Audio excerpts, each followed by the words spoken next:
Greetings, ladies and gentlemen. Welcome to study section 3, another accounting one. So we're going to have these 5 problems here, and we're going to solve them so that you can do well on your exam, or whatever time you need to do this on. This is for managerial accounting.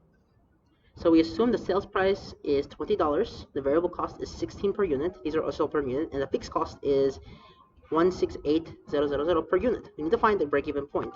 We know that break-even point is equal to, break-even point is break-even point is equal to SPX minus VCX minus FC equals to 0.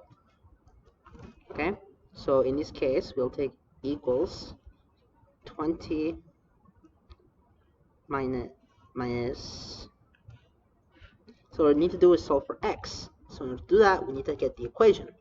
So the equation will be 20, so it's equals to 20x minus 16x minus 168,000. Cancel.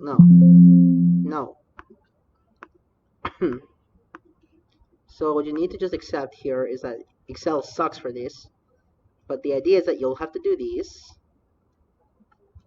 I don't care about this. You know what? I'll just separate them. How's that? So it'll be 20x minus, I don't care about that. What the hell? 16x minus the fixed cost, which is 168,000. Okay. Equals to 0. Equals to 0. So from here we know that we'll get 4x is equal to 168,000. So we know that x is equals 168,000 divided by 4. 4,200. That's C. It's C because we're getting it in costs. No, this is in units. This is in units. Okay, it's in units because if you look at this, we're solved for x. X is units. It's in units, so it's A. And the reason it's A and not C is because we solved for the variable and not the coefficient. Solving for coefficient would be the opposite. Okay. So now we have total fixed costs of 200,000 and the contribution margin ratio is 20%. We need to find break-even sales necessary. So we know the break-even point in sales, so subscript, you know what it is, in sales is equal to the total fixed costs divided by contribution margin ratio. That's just something you should know.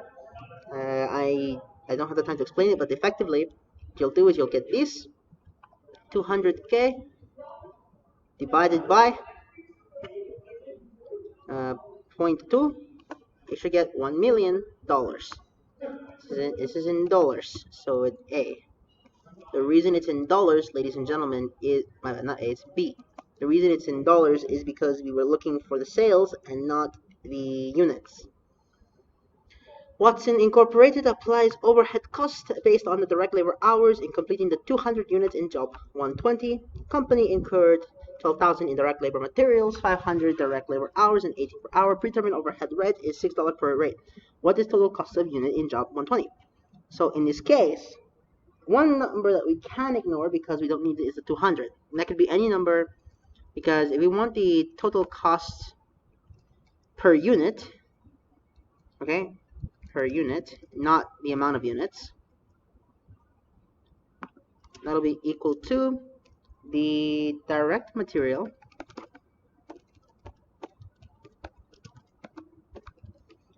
plus the direct labor plus the overhead.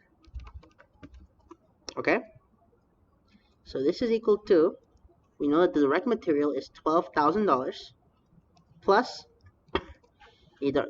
the direct labor, which in this case will be 500 times 18, because that's what it says in the question, plus, in parentheses, 500 times the overhead rate, which is $6. That should give us that number, so this is in dollars, and the answer is D. So if anyone is still trying to figure it out, this is the formula. You just plug it in and you get your answer. Then we have number 4, which is actually pretty simple as well. We're looking for break-even points, but we're looking for it in dollars. So break-even point in dollars. But to get them in dollars, we first need to find units. So the equation is still the basic equation: SPX minus VCX minus FC equal to, sorry about that, 0. Good. So in this case, the way we solve this is as follows. First, we need to get the number of units necessary. And to do that, we'll have to put in the number. So it's be 25x minus 15x minus 18000 equals to 0. What the hell? Equals to 0. Thank you. So now that we know those are the numbers, we are going to do the basic thing here. So you do that, equals to 18000, or you can get x is equals to 18000 divided by 10. That'll give you that. This is how many units though. Units. So from there we need to keep going. So we multiply it by units times the sales price. The sales price is $25. That is that in dollars. So it will be B. Good. This is pretty simple so far. Nothing too complicated yet. We're doing well. So finally, number 5. Number 5 is pretty good too. But I have an E here. Let's get rid of it. So for this, it'll be predetermined overhead rate is, so we know that the estimated overhead is equal to, well actually we don't need to write it, it's already on there for us.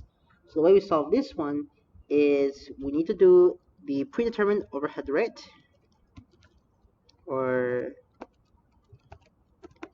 whatever you want to call this, which is equal to, I don't know how most people, that's just how I've been doing it. There's probably a better notation for it, but that's just how I do predetermined overhead rate, is equal to the estimated overhead divided by direct labor hours.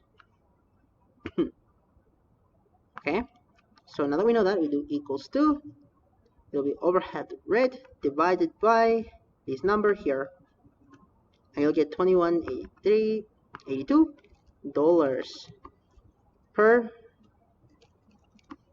direct labor hour, because we were looking for direct labor hour. This in turn, ladies and gentlemen, is B. Thank you all so much for watching. Hope you all enjoyed. Good luck on your midterm.